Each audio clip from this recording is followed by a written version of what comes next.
আসসালামু আলাইকুম। আশা করছি সবাই ভালো আছেন। তো আল্লাহর রহমতে আমিও ভালো আছি। তো আপনাদের জন্য কিন্তু আরেকটি নতুন ভিডিও নিয়ে আসছি। আপনারা কিন্তু ইতিমধ্যে থাম্বনেল দেখে বুঝতে পেরেছেন। তো এই ভিডিওতে আলোচনা করব, আপনারা কিন্তু জানেন যে রিসেন্টলি বাংলাদেশ সুপ্রিম কোর্ট বা হাইকোর্ট বিভাগে কিন্তু নতুন একটি বিজ্ঞপ্তি প্রকাশিত হয়েছে। সেখানে কিন্তু বেশ কিছুজন লোক নিয়োগ দেওয়া হবে এবং এটি কিন্তু একটি গুরুত্বপূর্ণ চাকরি। এখানে কিন্তু বিভিন্ন ধরনের সুযোগ সুবিধা রয়েছে। তো বাংলাদেশ সুপ্রিম কোর্টে বা হাইকোর্ট বিভাগে যে নতুন বিজ্ঞপ্তি প্রকাশিত হয়েছে সেখানে কিন্তু বেশ কিছু ক্যাটাগরি রয়েছে এবং সেই ক্যাটাগরির ভিতরে একটি পোস্ট রয়েছে, সেটা হচ্ছে ফরাস। অর্থাৎ অনেকে আছেন যে এই ফরাস পোস্টটিতে আবেদন করতে চাচ্ছেন বা পরীক্ষা দিতে যাচ্ছেন, কিন্তু আপনারা জানেন না এই ফরাস পদের কাজ কি এবং কি কি কার্য আপনাকে সম্পাদন করতে হবে যদি চাকরিটি আপনার হয়। এই বিস্তারিত বিষয় কিন্তু আপনাদের ভিতরে কিন্তু প্রশ্ন আকারে থেকে যেত। আপনি যদি আজকে আমার এই ভিডিও বা টিউটোরিয়ালটি সম্পূর্ণ না টেনে দেখেন তাহলে কিন্তু আপনি জানতে পারবেন বাংলাদেশ সুপ্রিম কোর্ট বা হাইকোর্ট বিভাগে যে বিজ্ঞপ্তি প্রকাশিত হয়েছে সেখানকার যে ফরাস পদ রয়েছে এই ফরাস পদের কাজ কি, এই বিষয় সম্পর্কে কিন্তু আপনি বিস্তারিত জানতে পারবেন। তো আমি আশা করছি আমার আজকের এই ভিডিও বা টিউটোরিয়ালটি আপনার একটু হলেও উপকারে আসবে। তো ভিডিওটি শুরু করার পূর্বে আপনাদের কাছে ছোট্ট একটি রিকোয়েস্ট থাকবে, সেটা হচ্ছে আপনি যদি আমার চ্যানেলে নতুন দর্শকে থাকেন তাহলে অবশ্যই সবার আগে সকল ধরনের চাকরি নিয়োগ বিজ্ঞপ্তি পেতে আমার আনএমপ্লয়েড BD23 ইউটিউব চ্যানেলটি সাবস্ক্রাইব করে বেল বাটনটি বাজিয়ে রাখবেন। আর যারা ইতিমধ্যে সাবস্ক্রাইব করেছেন, আমার পাশে আছেন, আমি তাদের কাছে চিরকৃতজ্ঞ।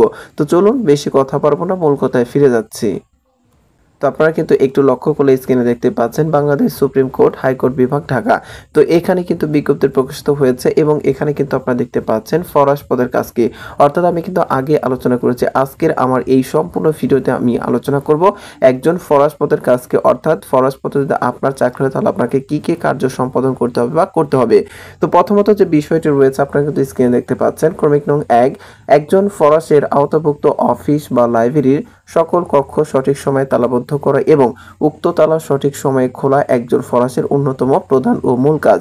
তো আপনারা কিন্তু বিষয়টি বুঝতে পারছেন, আপনার যদি ফরাস পোস্টটিতে চাকরি হয় অর্থাৎ বাংলাদেশ সুপ্রিম কোর্ট বা হাইকোর্ট বিভাগের যে নতুন বিজ্ঞপ্তি প্রকাশিত হয়েছে সেখানে যে পোস্ট রয়েছে ফরাস, এই পোস্টে যদি আপনার চাকরি হয় তাহলে আপনাকে যে কাজটি করতে হবে প্রথমত সেটি হচ্ছে আপনার আওতাভুক্ত যে অফিস বা লাইব্রেরি থাকবে সেখানে যে কক্ষগুলো রয়েছে সেই কক্ষগুলোর সঠিক সময়ে তালাবদ্ধ করা বা আটকানো এবং সঠিক সময় কিন্তু আপনাকে গিয়ে তালাটি খুলতে হবে। এটাই কিন্তু একজন ফরাসির মূল এবং প্রধান কাজ।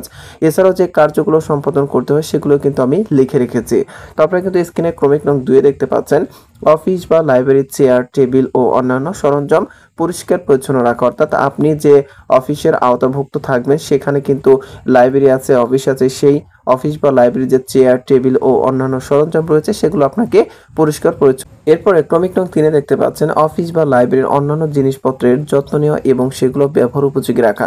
তো যত্ন নেওয়ার মাধ্যমে কিন্তু জিনিসগুলো কিন্তু ব্যবহার উপযোগী করা কিন্তু আপনার একান্ত কাজ হবে। এরপরে ক্রমিক নং 4 দেখতে পাচ্ছেন, অফিস সহায়ক বা পরিচ্ছন্নতা কর্মী হিসেবে অন্যান্য কার্য সম্পাদনে সহায়তা করা।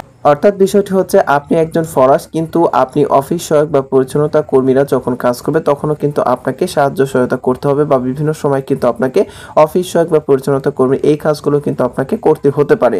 তো এরপরে দেখতে পাচ্ছেন আমি যে মূল যে বিষয়টি সেটিও কিন্তু সুন্দর করে লিখে রেখেছি দেখতে পাচ্ছেন।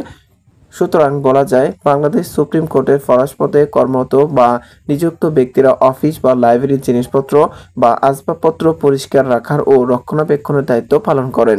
অর্থাৎ তারা অফিস সহকারী বা পরিচ্ছন্নতা কর্মীর মতো কাজ করে থাকেন। তো আপনারা কিন্তু বিষয়টি বুঝতে পারছেন যে বাংলাদেশ সুপ্রিম কোর্টের যে ফরাস পদটি রয়েছে সেই পদের যারা কর্মরত রয়েছেন বা ভবিষ্যতে কর্ম করবেন বা চাকরি পাবেন তাদের কি কার্য করতে হবে সেগুলো কিন্তু আপনি স্পষ্ট এবং ক্লিয়ারলি বুঝতে পেরেছেন। তো তাদের কাজ হবে অফিস বা লাইব্রেরির যে আসবাবপত্র রয়েছে সেগুলো পরিষ্কার পরিচ্ছন্ন রাখা এবং রক্ষণাবেক্ষণ করা এবং ব্যবহার উপযোগী করা।